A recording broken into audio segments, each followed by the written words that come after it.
Bonjour à tous. Je vais me présenter très brièvement et après je laisserai la parole à Thomas et Marion. Je m'appelle Anaëlle, je suis chargée de communication pour l'association Akinum. Akinum, c'est l'association des professionnels du numérique qui a vu le jour en 2010, ça fait quelques années maintenant. Et elle met à disposition l'espace de coworking dans lequel on se trouve aujourd'hui. C'est un espace de coworking qui est très intéressant, je pense, pour les personnes qui se lancent. Et je vais laisser la parole à Malte. Avec plaisir. Bonsoir à tous. Merci Anaëlle. Bonsoir. On se présente rapidement ? Je t'en prie, Marion. Je te laisse. Ça marche.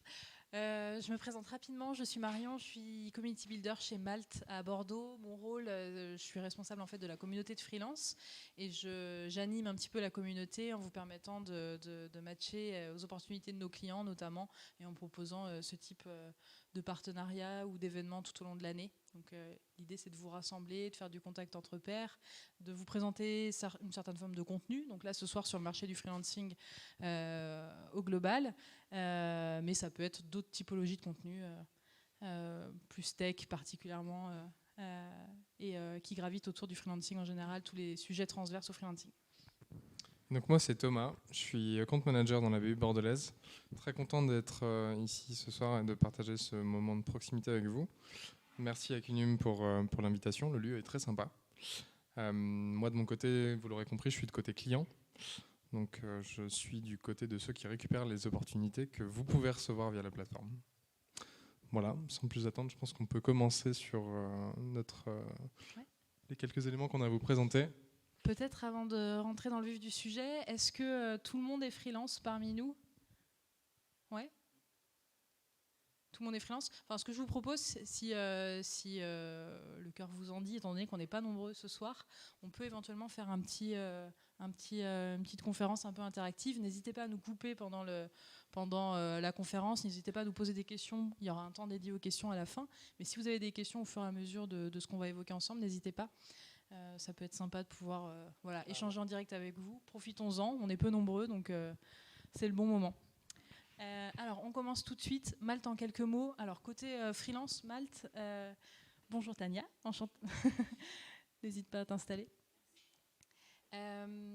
Malte, alors on a remis en perspective plusieurs avantages côté freelance pour Malte. Pas de prospection, c'est le premier avantage sur Malte. En fait, on a construit la plateforme autour d'un produit qui met le freelance en avant. L'idée derrière tout ça, c'était de mettre de l'humain en avant déjà. Et vous l'avez compris, on fonctionne en mode inversé. C'est-à-dire qu'on ne va pas mettre en avant des propositions de mission, mais on va vous mettre vous, freelance, en avant sur la plateforme. L'avantage à ça, côté freelance, c'est qu'évidemment, on vous évite de prospecter. Pour nous, c'est un gain de temps. En fait, ça vous évite d'avoir ce travail-là à faire. Et qui plus est, c'est pas toujours votre métier que de savoir prospecter, comme ça pourrait être le métier de Thomas ici. Et donc, ça permet de gagner également en efficacité. Donc ça, c'est le premier avantage côté freelance.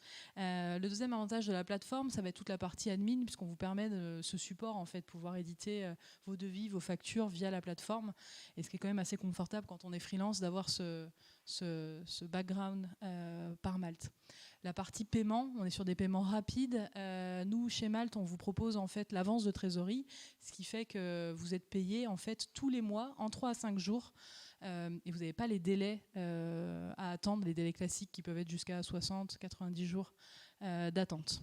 Pour ceux qui sont freelance, du coup, ça c'est le plus bel avantage que propose Malte. Et le dernier gros avantage côté freelance, c'est la communauté, puisqu'on rassemble aujourd'hui sur Bordeaux plus de 20 000 freelances. Au global, en France, pour vous donner un ordre d'idée, on est 350 000 freelances sur Malte et 450 000 au global en Europe, puisque Malte aujourd'hui est présent en France, mais aussi un petit peu partout en Europe.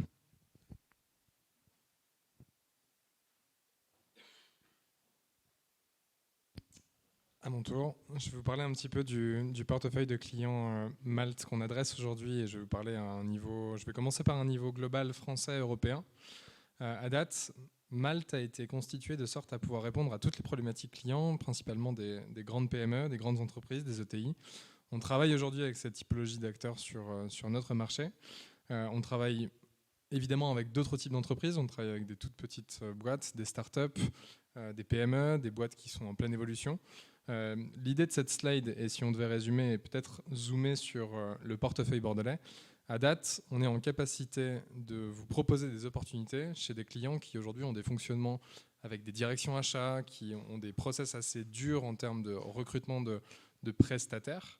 Et à date, on vous permet d'accéder à ce portefeuille de clients par la relation client qu'on établit avec ces acteurs.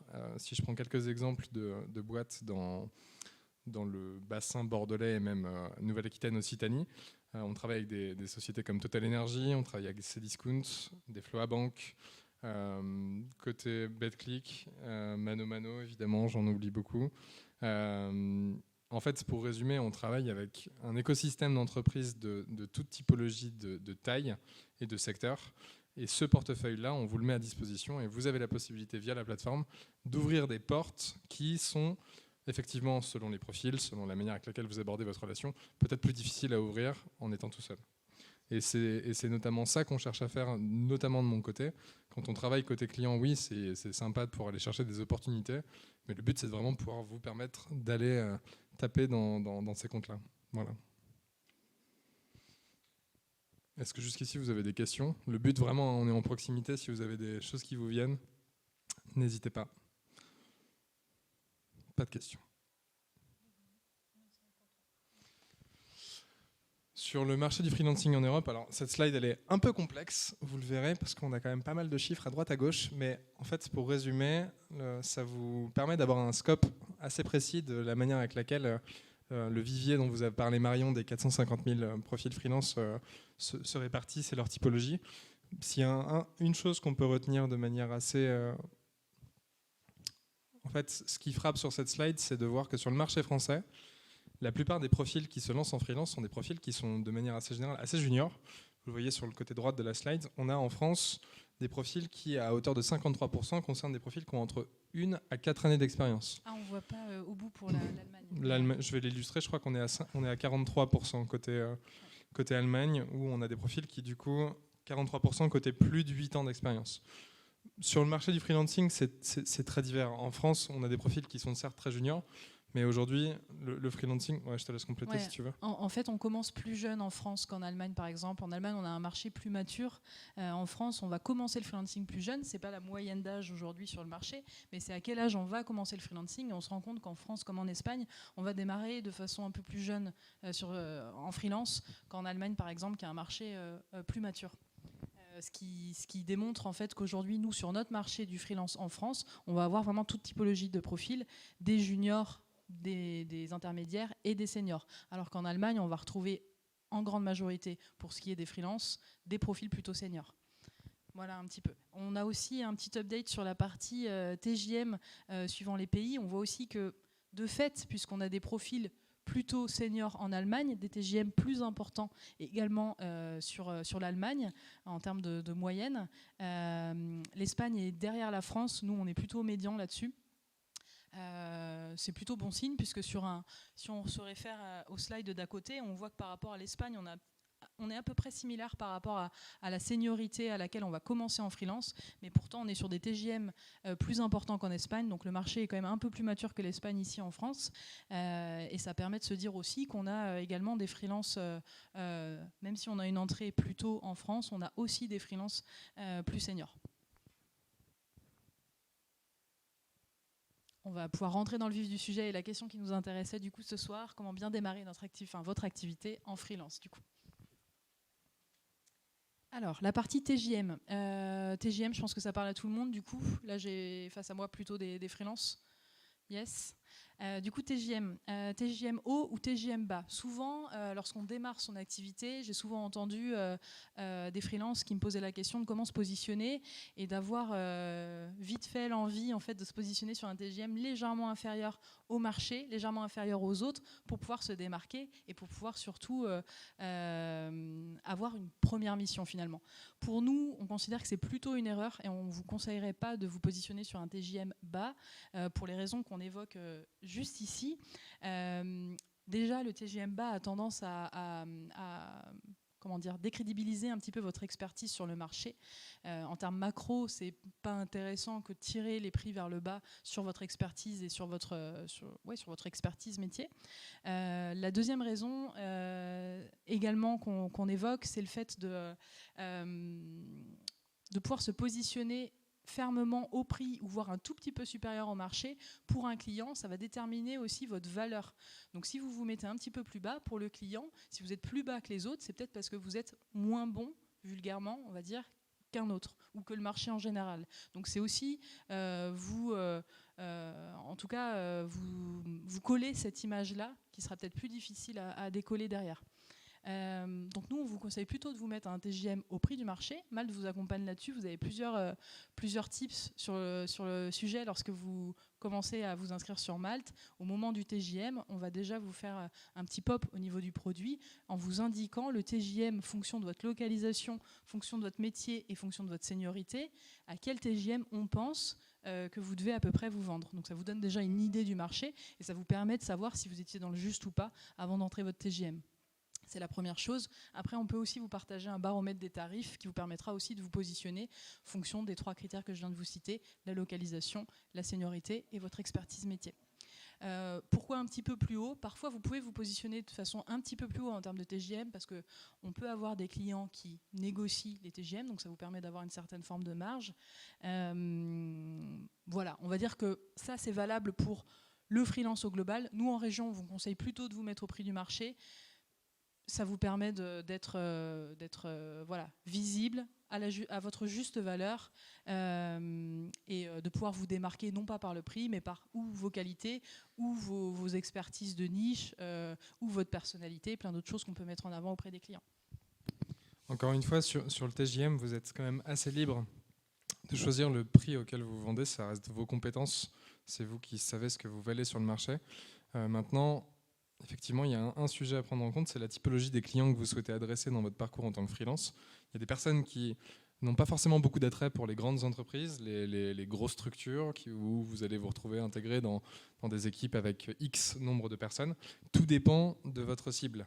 La manière avec laquelle vous fixez votre TGM, oui, en numéro 1, c'est votre volonté et le prix auquel vous pensez que c'est ce que coûtent vos compétences. Et la deuxième chose à prendre en compte, bonjour, c'est la typologie de clients que vous visez. À date, si vous visez une toute petite entreprise, effectivement, la règle de se positionner sur un TJM qui est plutôt un prix moyen marché, c'est la bonne décision.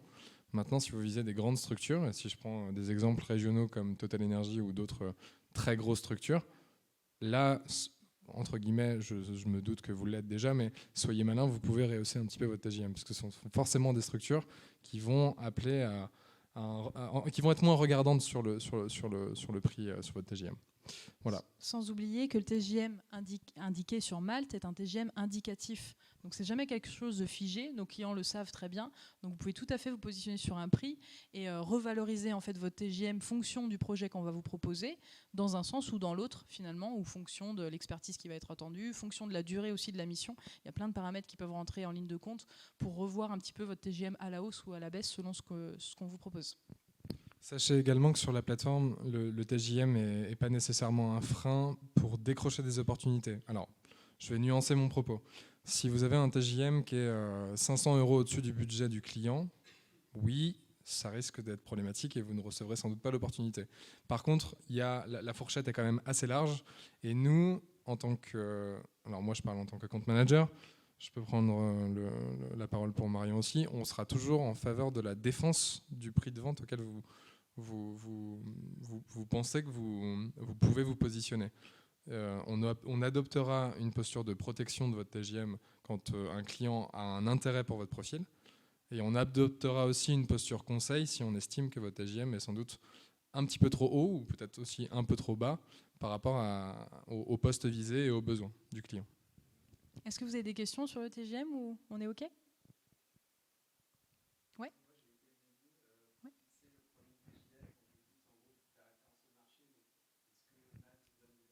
Ouais. Oui, oui. Alors absolument. En fait, lorsque vous rentrez votre TGM sur la plateforme, on va vous donner un indicateur du TGM auquel vous pouvez vous vendre en fonction de votre localisation, de votre expertise et de votre niveau de seniorité sur le métier en l'occurrence. Donc ça vous permet d'avoir une idée. On partage aussi un baromètre des tarifs auquel vous avez accès sur Malte, qui vous permet de vous donner une idée. Ouais.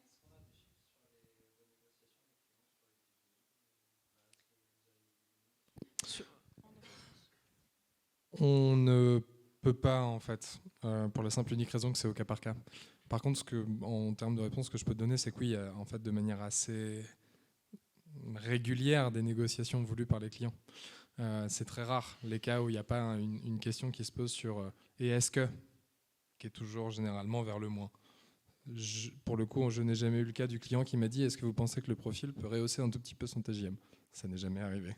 Par contre, nous, on a cette position de conseil où alors nous, on intervient exclusivement sur la partie grand compte et CAC 40. Si vous êtes en pole position pour un de ces comptes-là, on interviendra en termes de conseil. Si votre TGM est trop bas, on ne vous poussera pas auprès du client à ce TGM-là. On en rediscutera ensemble et on vous poussera au bon prix, en tout cas pour ces clients-là. La partie SMB chez Malte, donc toute la partie start-up, TPE, PME, où là, les clients sont en self-service, vous êtes en direct avec les clients via la plateforme. Là, c'est à vous de pouvoir vous positionner au bon prix. Donc, d'où l'intérêt de pouvoir utiliser éventuellement le baromètre des tarifs et d'être au bon prix directement.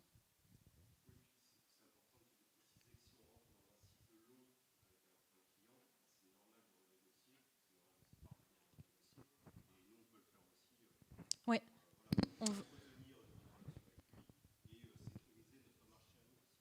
Absolument. On en parle dans une slide juste après, donc vous avez tout à fait raison. C'est hyper important de le souligner.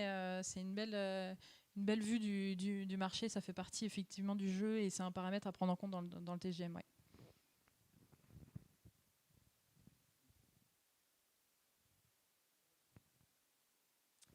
Donc là, ça reprend un petit peu ce qu'on vient de dire. C'est l'exemple du baromètre. Ça vous donne un visu sur le baromètre des tarifs de Malte que vous retrouvez en fait sur le site. Sur le site Malte, tout en bas, il y a une partie freelance. On peut regarder. Elle est plutôt bien faite. Vous avez plusieurs endroits où vous pouvez cliquer. Vous avez notamment le baromètre des tarifs sous le mot freelance qui est hyper visible. Vous pouvez cliquer dessus. Ça vous donne un œil en fait sur les prix du marché en fonction de votre métier, etc. Donc c'était pour vous donner illustrer en fait ce qu'on vient de dire.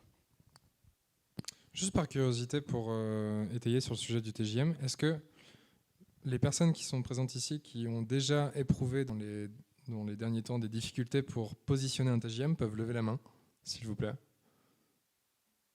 Vous êtes sur quelle typologie de métier? Un PM, un dev? L'illustration? Tania? Design. Okay. Donc c'est varié quand même.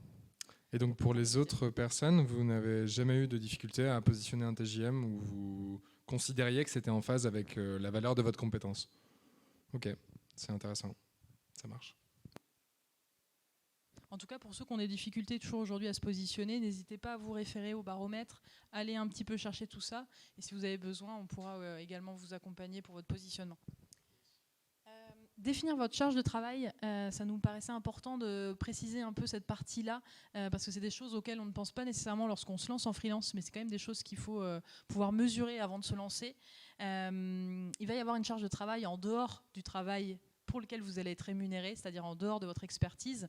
La prospection, on le sait, grâce à Malte, elle est retirée, mais il y a tout plein d'autres choses qu'il faut prendre en compte, de la formation, des tâches administratives qui sont également bien amoindries avec Malte, et pensez à vos vacances également, puisque les vacances, on n'y pense pas toujours lorsqu'on se lance, mais c'est important de pouvoir prévoir et d'englober dans son TJM ce moment où vous allez être sans activité en fait, tout au long de votre année.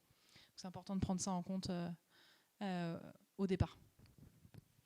Ce qui est intéressant dans les vacances, qu'on aime tous prendre, peu importe qu'on soit freelance ou salarié, je crois, c'est qu'il y a beaucoup d'entreprises qui commencent à mûrir sur le sujet et qui, lorsqu'elles font appel à des freelances dans le cadre d'une mission, de manière assez systématique, je parle de clients qui ont vraiment une maturité assez élevée sur le freelancing, vont parfois vous proposer, et je prends l'exemple de Total Energy, moi je m'occupe de Total Energy sur le périmètre de Pau, des clients qui proposent un rehaussement léger de TJM afin de permettre de prendre des jours calqués sur, typiquement, dans une équipe de dev ou dans une équipe d'un projet pour avoir exactement le même rythme. Que les collaborateurs internes. Ce qui n'est pas, et je ne veux pas m'avancer trop vite, mais pas forcément toujours le cas dans les startups.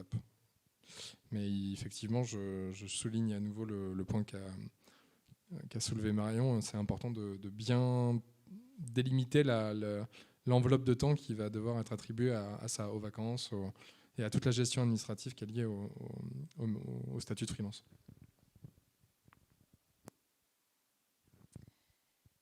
Pareil sur la partie dépenses, on a aussi toute une partie dépenses à anticiper lorsqu'on démarre son activité en freelance. Alors, la partie outils, c'est important puisque vous allez tous vous servir d'outils lorsque vous vous lancez en freelance. C'est quelque chose qu'il faut pouvoir budgétiser avant de démarrer.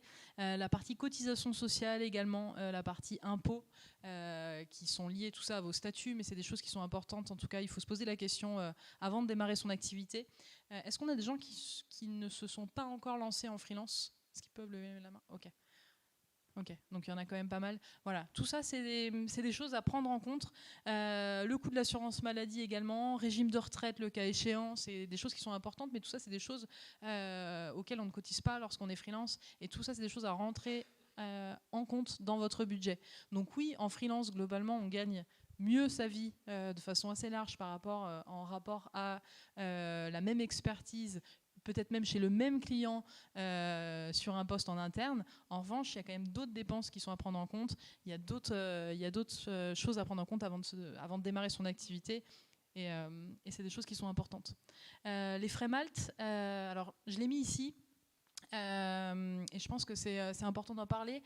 Les frais Malte, au global, on est à 10% de frais. C'est assez transparent. Lorsque vous allez rentrer votre TJM sur Malte, on va vous demander combien vous voulez dans votre poche, finalement. Donc, admettons, je veux 500 € dans ma poche. Je vais me rentrer 500 et on va directement ajouter 10% de frais. Donc, on va vous afficher à 550 sur Malte. Donc, c'est assez clair. Vous avez une ligne sur ce qui vient dans votre poche et avec les frais, quel chiffre on va finalement afficher sur le produit. 10%, c'est pour tout le monde, pour tous les clients, c'est les frais Malte. On passe à 5% à partir du moment où vous êtes sur une mission longue, à partir du 4e mois chez un même client, et ce, tout du long de la mission, vous êtes à 5% de frais. Donc, in fine, vous aurez plus que ce que vous avez demandé au départ dans votre poche, puisque les frais seront réduits. Le troisième positionnement de frais chez Malte, c'est 2%. Je ne l'ai pas précisé ici parce que ça sort un petit peu de ce cadre-là. Mais 2% de frais, on le propose pour le rapatriement de n'importe quel client. Admettons, je suis freelance Malte, j'ai des missions sur Malte. Malte offre toute la liberté de pouvoir tout à fait faire des missions en dehors de la plateforme. Vous n'êtes pas du tout cantonné à travailler avec nous. Admettons, vous avez d'autres missions et vous avez envie de rapatrier vos missions sur Malte pour les avantages qu'on avait cités avant, notamment l'avance de trésorerie, l'assurance, etc. Vous serez à ce moment-là qu'à 2% de frais pour ce client-là. Ce qui est plutôt assez sympa, puisque vous bénéficiez des mêmes avantages que n'importe quelle autre mission, à frais ultra réduits, 2%, qui couvrent en fait les avantages qu'on a cités précédemment. Donc 2 exemples. Le premier, 10%, on est apporteur d'affaires pour vous. Le deuxième, c'est vous qui apportez votre client sur la plateforme. Quel avantage ça a ? Je vais parler côté produit. Je ne suis pas un expert côté produit, mais on sait quand même un petit peu comment ça fonctionne. Le produit apprécie beaucoup. Alors, le produit Malte, la plateforme fonctionne sur c'est un cercle vertueux. Plus vous avez de l'activité sur la plateforme Malte, plus vous allez recevoir d'opportunités. On récompense les profils qui sont les plus actifs. Le fait de passer à 2% et d'apporter un client va faire gagner de la visibilité à votre profil de manière assez durable. Et d'ailleurs, ça peut être un bon pont d'entrée, et je pense notamment aux personnes soit qui sont aujourd'hui freelance et pas forcément inscrites sur Malte, soit les 4-5 personnes que j'ai cru voir lever la main qui sont encore aujourd'hui ne sont pas encore freelance. C'est un très bon levier pour entamer sa vie de freelance et notamment commencer à faire gagner de la visibilité sur son profil Malte. Ouais, pour aller encore un tout petit peu plus loin par rapport à ce que dit Thomas, et tu as raison de le souligner, on fonctionne vraiment avec de la gamification. On a un certain nombre de points lorsqu'on arrive sur Malte et qu'on crée son profil, et plus on va faire de missions avec Malte, plus on va augmenter en points, jusqu'à atteindre certaines formes de statut, Super Malteur 1, 2, 3, etc., et qui vont nécessairement faire augmenter votre visibilité, votre référencement sur la plateforme. De fait, si vous ramenez vos clients au départ, on a certains freelances qui utilisent cette possibilité dès le départ, ça fait des points, et donc ça fait une visibilité plus forte, et donc ça vous fait plus de propositions via Malte, et donc plus de missions potentiellement. Donc, je nuance parce que c'est important de le faire, c'est pas obligatoire, et c'est pas parce que vous vous inscrivez sur la plateforme Malte et que vous n'apportez pas un client à vous pour faire une mission sur la plateforme à 2% de frais que vous ne recevrez pas d'opportunité, bien sûr. Là encore, pour être totalement transparent, ça dépend aussi de votre typologie de profil et ça dépend de la tendance marché qu'on ne maîtrise pas systématiquement. On ne vous l'a pas forcément précisé, mais les clients sont autonomes sur la plateforme. La plupart, en tout cas il y en a beaucoup qui, eux, déposent eux-mêmes leurs projets. Il y a des profils qui aujourd'hui sont pénuriques en région et de manière territoriale, nationale, qui vont forcément faire que des profils qui n'ont pas forcément fait une mission sur la plateforme déjà vont être très sollicités, plus que d'autres profils. Mais c'est pas en tout cas, c'est pas un critère d'entrée sur la plateforme. Non, bien sûr. Et globalement, on suit plutôt, Malte suit les tendances marché au global, c'est-à-dire sans rentrer sur Malte précisément, c'est des tendances marché globales, c'est-à-dire un photographe aujourd'hui sur le marché a plus de difficultés à trouver une mission qu'un développeur, par exemple. Pourquoi ? Parce qu'on a beaucoup de photographes par rapport à la demande, par rapport aux développeurs, où on a moins de développeurs que la demande des clients. Donc c'est aussi une question de marché, et on va rentrer dans ces mêmes critères-là marché. Oui, il y a une question ?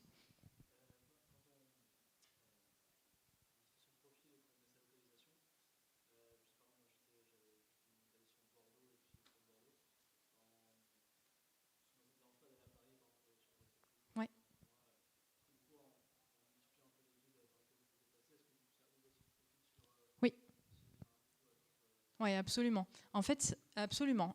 Pour reprendre la question, le monsieur demandait si en se localisant sur une ville et si en ouvrant la localisation sur d'autres villes, ça pouvait permettre s'ouvrir à d'autres missions sur Malte. Oui, en effet. L'idée, c'est de vous localiser sur votre ville de résidence, donc Bordeaux, j'imagine pour la plupart. Et effectivement, si vous êtes prêt à vous déplacer sur Paris, admettons 1 jour, 2 jours par semaine, ouvrez-vous à Paris puisque vous allez pouvoir recevoir les offres parisiennes. Ça peut être toulousaine, nantaise, enfin peu importe la ville sur laquelle vous vous ouvrez. Mais effectivement, ça vous permettra de matcher à des opportunités.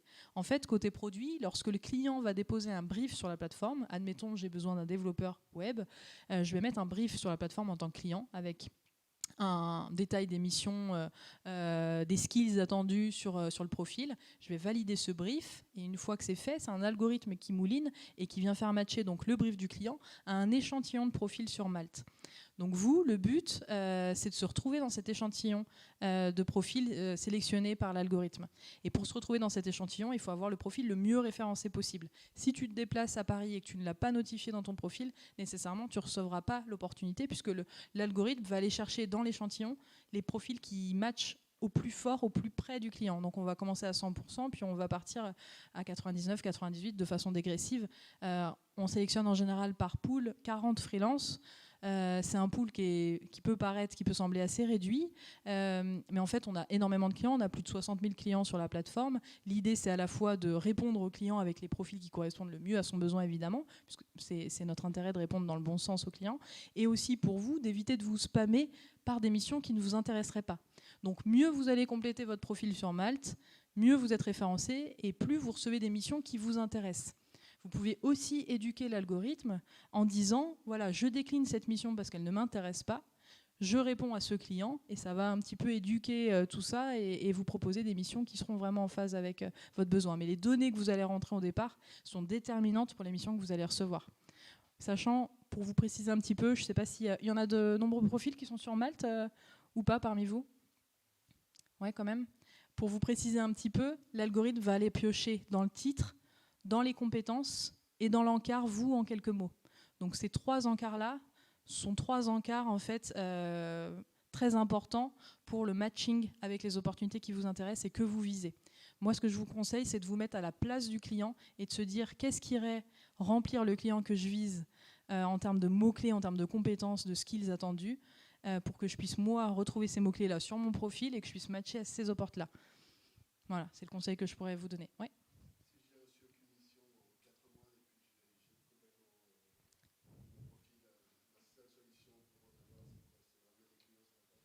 Non, c'est pas. Alors, il faudrait regarder le profil. Il y a plusieurs paramètres sur Malte pour que ça marche. Alors, au départ, c'est de bien compléter son profil et de bien le référencer. Donc, il faudrait peut-être qu'on regarde comment est-ce que vous avez référencé le profil. Ensuite, c'est d'être actif sur la plateforme, donc répondre aux sollicitations. C'est d'avoir sa disponibilité à jour. Si vous n'avez pas rempli votre disponibilité, vous allez petit à petit décroître en termes de référencement jusqu'à ne plus recevoir de mission du tout. Donc, peut-être que vous n'avez pas mis à jour votre dispo. Voilà. Donc, déjà, si votre disponibilité n'est pas à jour, vous recevez. Voilà, il faut le mettre tous les 14 jours. Tous les 14 jours. Ouais, vous recevez un mail qui vous propose de remettre à jour votre dispo. Il faut avoir cette manip, c'est très facile. Depuis le mail, vous mettez oui, je suis disponible. Ça vous permet en fait de rester visible. Nous, ça nous permet d'avoir cette donnée que effectivement vous êtes en recherche de mission, donc on va pouvoir vous solliciter. Par contre, si on n'a pas la donnée, si vous ne répondez pas au mail, on va considérer que vous ne recherchez plus de mission et on ne va pas vouloir vous spammer à vous envoyer des missions auxquelles vous n'allez pas répondre potentiellement. Et pareil, on ne va pas proposer votre profil au client qui potentiellement n'aura pas de réponse avec votre profil. Donc on va privilégier les profils qui sont disponibles actuellement. Donc très important, disponibilité doit toujours être à jour sur Malte.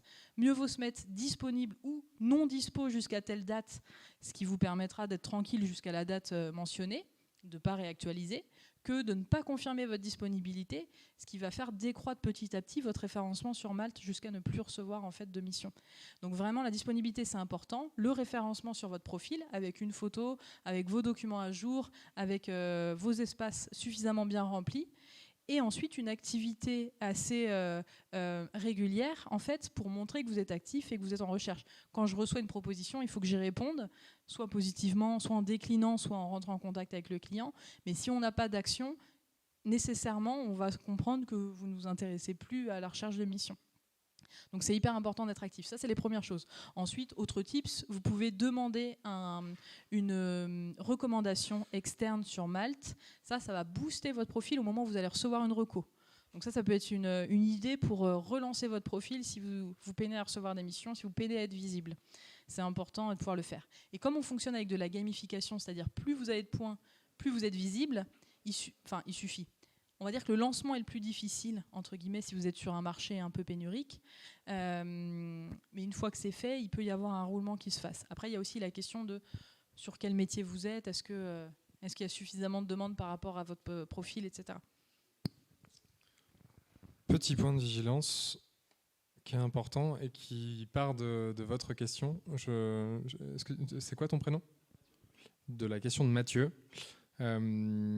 Un profil qui met qu'il est disponible quand il habite à Bordeaux pour se déplacer à Strasbourg, Niort, Lille, Marseille et n'importe quelle ville peut faire un peu peur à un client.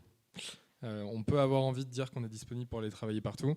Pour autant, il faut rester dans la limite du raisonnable de ce qu'on se projette être capable de faire. Parce que même nous, lorsqu'on recherche des profils, et même en tant que commercial, ça nous arrive de conduire des recherches quand on a connaissance d'un besoin pour un client, ça peut faire un peu peur. Sauf si vous êtes capable de le faire. Si vous bien êtes sûr. capable d'aller à Strasbourg, mentionnez. Mais je parle bien du fait d'avoir toutes ces villes-là. Et ce qui me permet d'enchaîner sur un autre point, il y a deux typologies de manières avec laquelle vous pouvez être sollicité sur la plateforme. Il y a effectivement le fait quand un client dépose un projet ou quand on le fait pour le compte d'un client, il y a l'algorithme qui va sélectionner des profils de manière automatique et ensuite un travail qui va être fait. Et il y a de la deuxième possibilité, c'est une recherche manuelle qui est faite par un client. Et ça, c'est un petit peu, j'ai envie de dire, entre guillemets, au petit bonheur la chance. Il faut faire en sorte, et c'est pour ressouligner tous les points que vous a précisé Marion, de bien travailler son profil.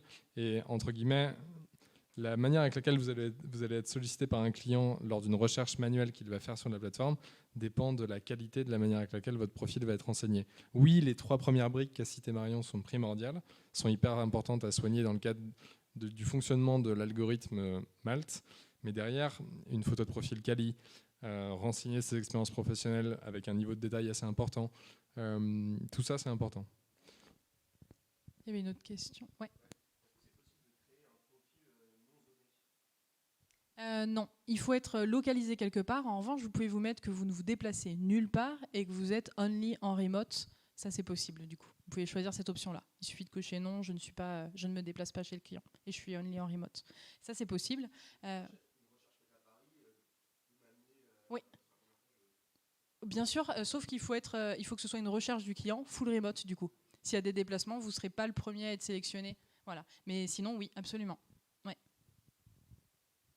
Ouais.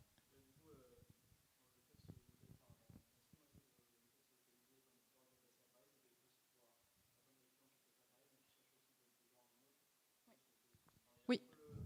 Ouais, alors en fait, sur Malte, aujourd'hui, en termes de produits, effectivement, c'est bien de le souligner, mais on ne peut pas choisir et je me déplace à Bordeaux, Lille, Paris, Marseille et je suis en remote. En fait, le produit le prend par essence même, c'est-à-dire que si tu te déplaces chez les clients, de toute façon, tu es aussi ouvert au remote a priori. On part de cet a priori-là. Je ne sais pas s'il y aura des évolutions côté produit. On évolue constamment.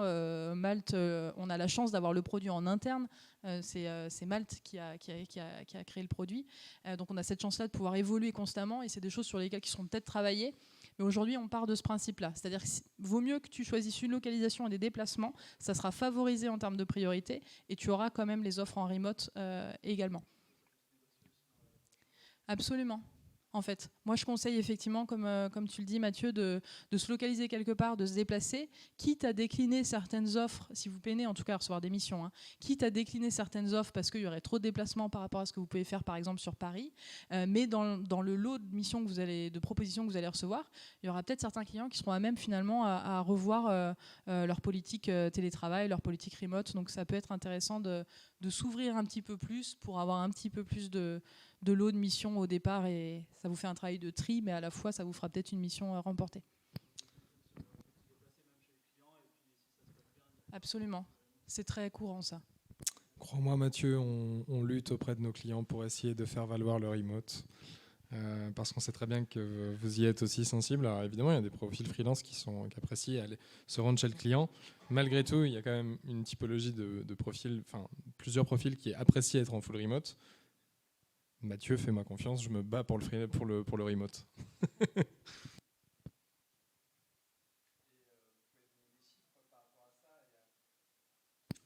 De tête, en fait, je ne fais pas d'analyse statistique, mais vous faites bien de me le suggérer. Je vais sans doute ouvrir un document Excel pour me faire mes propres stats. Comme ça, la prochaine fois qu'on se croise, je pourrais vous la donner en vrai. Mais je pense, honnêtement, il y a 3, 4. Après, ça dépend des typologies de comptes sur lesquels on travaille. Mais moi, à titre d'exemple, sur mes typologies de comptes, je pense que je vais parler pour Bordeaux, je vais élargir à Bordeaux. Je pense qu'on a 3 opportunités voire 4, 3,5 sur 5, 3,5 opportunités sur 5 qui sont avec 2-3 jours de présentiel par semaine chez le client. On fait beaucoup d'hybrides en fait. Il y a beaucoup d'hybrides. Ouais, la majorité, et c'est valable France, la majorité des offres sont quand même en hybride. On a une minorité d'offres full remote aujourd'hui et on en a eu beaucoup et nécessairement pendant le Covid. Et depuis, c'est vrai qu'on a cette tendance des clients à vouloir ramener un petit peu l'humain au cœur de l'entreprise. Donc on a beaucoup d'hybrides. Mais on a quand même une partie. On a 60 000 clients, on a un lot de missions qui est vraiment très important sur Malte. Mais voilà, on est sur peut-être un quart effectivement de missions en remote. Encore une fois, très lié au type d'expertise recherchée. Et le client est quand même assez facilement... Un client type Cdiscount qui va rechercher un tech lead sur du .NET C#, un profil hyper expérimenté. Il va ouvrir son projet avec 2 jours de présentiel, et il va se rendre compte assez rapidement que la plupart des profils qui sont disponibles dans la région émettent le souhait de vouloir être principalement en remote, de faire, oui, pourquoi pas quelques déplacements ponctuels, 1 fois par mois, 1 à 2 fois par quarter, par trimestre. Très rapidement, ça peut pencher en votre faveur, et en votre faveur, j'entends le profil qui a plutôt envie d'être en full remote, parce que le client va se rendre compte que, au final, s'il veut la compétence, il ne l'obtiendra qu'avec un profil qui veut faire valoir le fait de vouloir rester à distance en remote. Donc tout dépend un petit peu du secteur d'activité. Évidemment, un profil chef de projet technique qui fait de la captation vidéo ne peut pas prétendre à du full remote, mais enfin, c'est très lié à la typologie de profil. Je passe pas plus de temps sur cette slide puisqu'on l'a déjà pas mal développé. Du coup, la partie négociation, on vient de le voir avec la localisation notamment, qui peut être un vecteur de négo. Le TJM, on l'a évoqué aussi tout à l'heure. La flexibilité également. Donc, on peut passer sur la slide suivante. Comment augmenter votre... Ah, pardon, une question.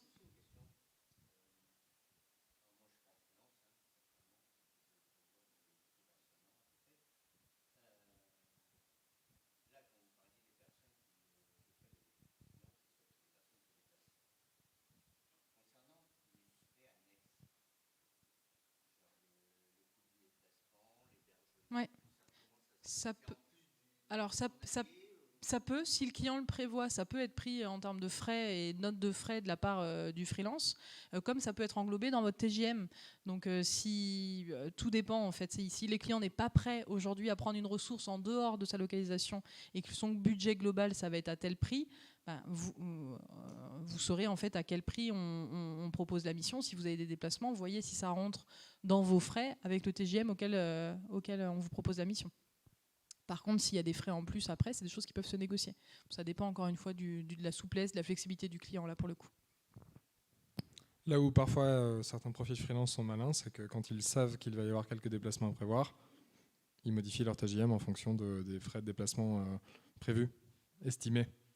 Typiquement, un Bordeaux-Paris à faire une fois par mois, on l'inclut dans son TJM et c'est pas l'impact sur l'enveloppe mensuelle est presque invisible. Mais c'est plus compliqué. Mais après, honnêtement, ça dépend des typologies de clients, encore une fois. Il y a des profils, il y a des boîtes qui sont tout à fait capables et tout à fait au courant qu'elles vont pouvoir assumer les déplacements des free, et d'autres qui sont complètement fermés et qui vous le diront d'ailleurs. Et puis on a la chance d'être en région, donc si vous visez par exemple des clients parisiens, les TGM peuvent être un peu plus importants, donc vous avez cette marge justement sur Paris de pouvoir un petit peu augmenter votre TJM et de fait couvrir vos frais.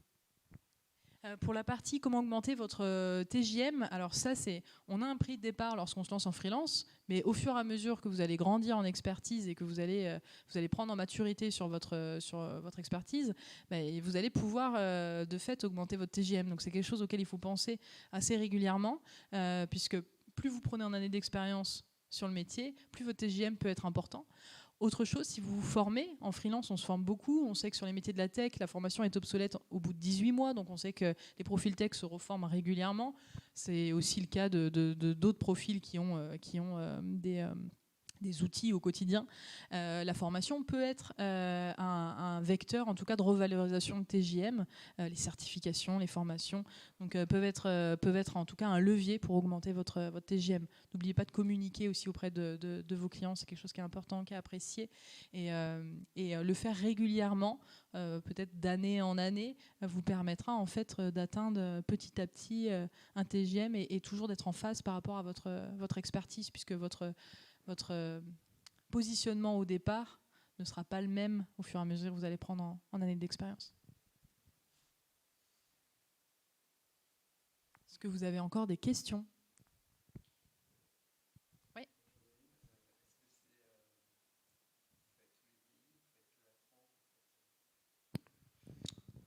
Aujourd'hui, et ça va changer puisqu'on est en croissance et l'objectif aujourd'hui c'est d'avoir une présence physique dans chacun des pays où on considère que c'est important de l'être et pour nos clients et pour les freelances.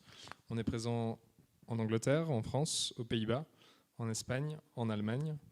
Est-ce que j'en oublie ? Pays-Bas, Belgique, pardon, la Belgique. On est un petit peu partout en Europe aujourd'hui. Oui. Ouais. Après, mine de rien, petit à petit, on arrive quand même à travailler. Enfin, on a des entreprises qui ont une dimension internationale et avec laquelle on est capable de couvrir des opportunités qui viennent de tout pays.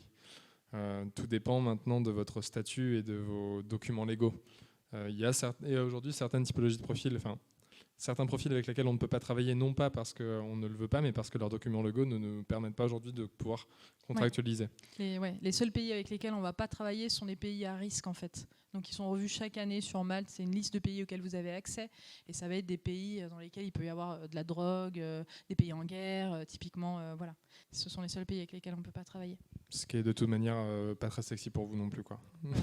Et peut-être moins sécure. Pour info, on a racheté Comatch l'année dernière. Comatch, ça nous permettait, nous, de nous ouvrir au marché allemand notamment. Et ça nous permet aussi aujourd'hui de pouvoir nous positionner sur des profils high level, typiquement des profils vraiment très strat, et sur une plateforme fermée qu'on appelle aujourd'hui Malte Executive et qui va nous permettre aujourd'hui de proposer des profils très particuliers à nos clients. Voilà. Donc on a cette nouvelle possibilité sur Malte. Principalement des profils qui sont ex-gros cabinets de conseil type McKinsey, qui sont davantage intéressants pour des très grandes structures qui ont du coup les capacités budgétaires à engendrer l'expertise de ces profils-là. Mais oui, maintenant ça fait partie du vivier Malte. Est-ce que...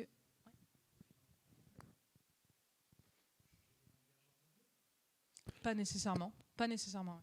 Non, on a racheté Comatch pour avoir ce marché-là allemand, mais aujourd'hui, on a étendu cette plateforme un petit peu premium à tout pays, dont la France. C'était le but.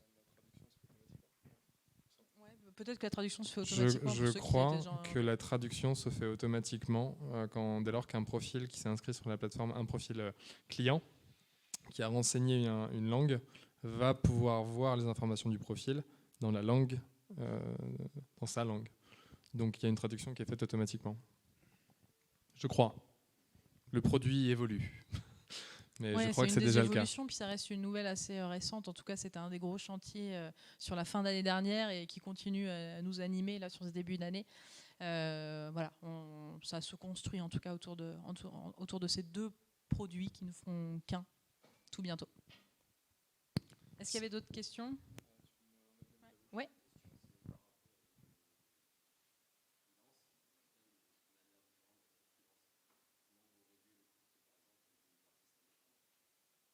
Alors, c'est-à-dire ?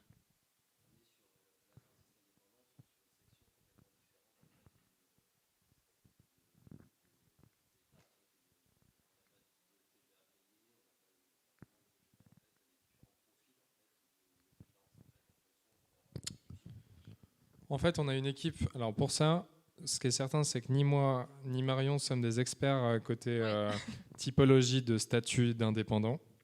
Maintenant, j'ai la certitude qu'on a une équipe dédiée au support qui accompagne les freelances dans l'identification de c'est quoi le meilleur statut, quelle est la démarche à entamer. Pour le coup, là, à date, je préfère vous dire que je ne peux pas répondre à votre question. Par contre, libre à vous de la poser. Alors, vous pouvez ou la poser au support, on vous répond en 48 heures. Vous avez aussi un Resource Center sur Malte qui est hyper bien fait. Vous allez sur le Resource Center, vous posez votre question et on va vous sortir les articles qu'on a pu écrire sur les sujets, des questions les plus fréquentes des freelances. Il est assez fourni, donc il est probable qu'on ait votre réponse là-dessus. Mais c'est vrai que toutes ces questions care, support, c'est très peu notre partie. En tout cas, on a une équipe dédiée sur Paris qui est experte sur la partie juridique, légale, statut, etc. Quoi qu'il en soit, il n'y a pas 7 jours de délai avant de recevoir un retour du support. Il y a de vraies équipes qui sont mobilisées pour ça. Donc si vous écrivez à support@malte.com, vous aurez une réponse à votre question. Mais à date, on ne peut pas vous la donner. Je suis désolé.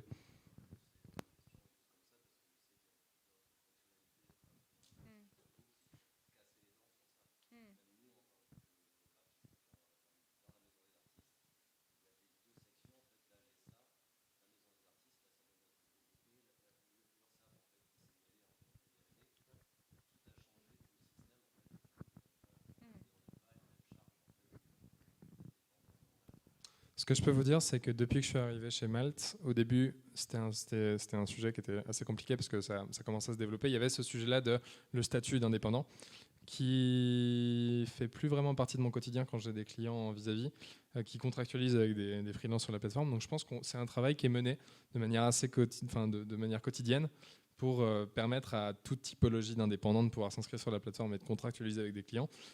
Maintenant, de pouvoir vous dresser la liste et de vous dire si celle à laquelle vous appartenez peut être éligible à des missions sur Malte, je ne sais pas, mais le support saura.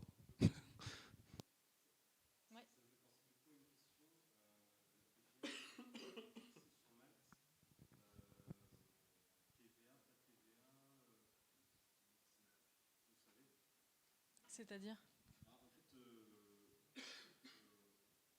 Après, nous, on a des partenaires en tant qu'expert comptable. Par exemple, on travaille beaucoup avec Number. C'est des cabinets que vous pouvez tout à fait contacter pour être accompagnés sur la question de la TVA, par exemple. Non, je crois avoir compris la question, Marion. C'est dans le cadre de l'émission d'un devis, peut-être. Voilà. Oui. Oui. Le prix le prix vendeur sera toujours hors taxe. Le prix que vous allez vendre, ensuite le défalcage de la TVA, il se fait après. Ce que vous allez voir dans votre devis, c'est votre TJM affiché sur la plateforme, auquel vous ajoutez les frais de prestation de service Malte côté entreprise, qui d'ailleurs, on ne l'a pas précisé, diffèrent en fonction des typologies d'entreprise.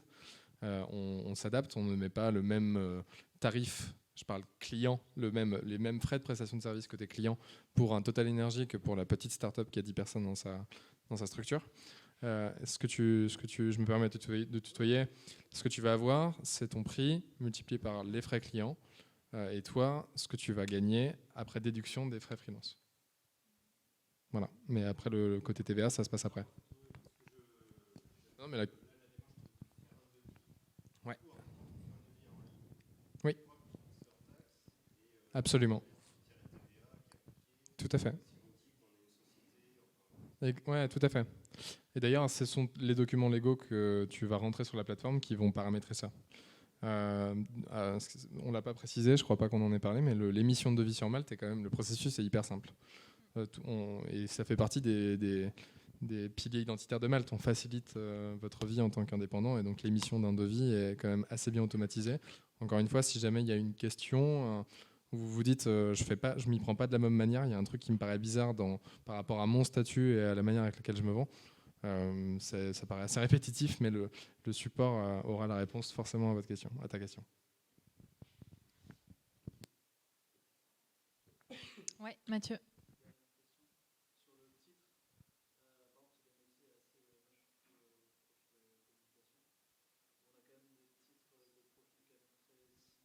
Ouais.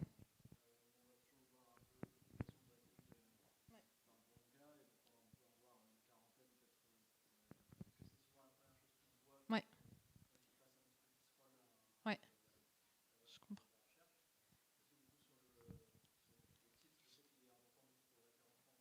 Oui. Original, oui. Alors, ouais.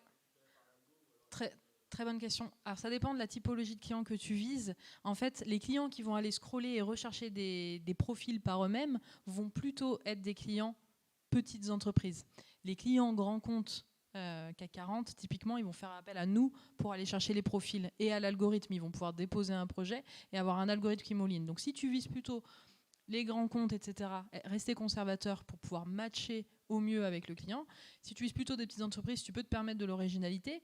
En tout cas, moi, je te conseille toujours de rajouter à ce moment-là, dans ton brief, Mathieu, en quelques mots, de rajouter les mots un peu plus conservateurs, puisqu'il sera pris aussi en considération par l'algorithme, cet encart-là, pour avoir ce mot-clé-là qui figure sur ton profil. Si ce n'est pas dans le titre, mets-le dans Mathieu en quelques mots.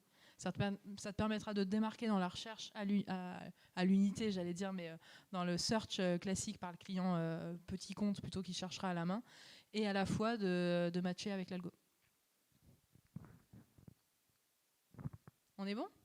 On fait un petit jeu tous ensemble, je crois. Merci en tout cas pour votre attention. Merci beaucoup.